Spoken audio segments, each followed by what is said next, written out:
تو 2 ساعت بعد بیا. دلت نمیخواد بری اونجا نه؟ نه نمیخوام، ولی تصمیممو گرفتم که برم.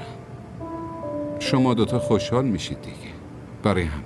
خانم هانیه چی میشه پس؟ نگران نباش، همه میگن که مردا خیلی بی‌وفا. باور کن راست میگن. بابای من نمیتونه بی‌وفا باشه. جدی میگی؟ بله. من برم؟ آره.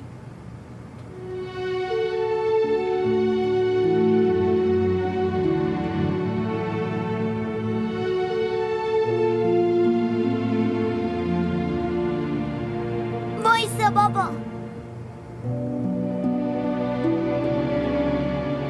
مراقب خودت باش رفیق. میدونم خودت دلت نمیخواد بری،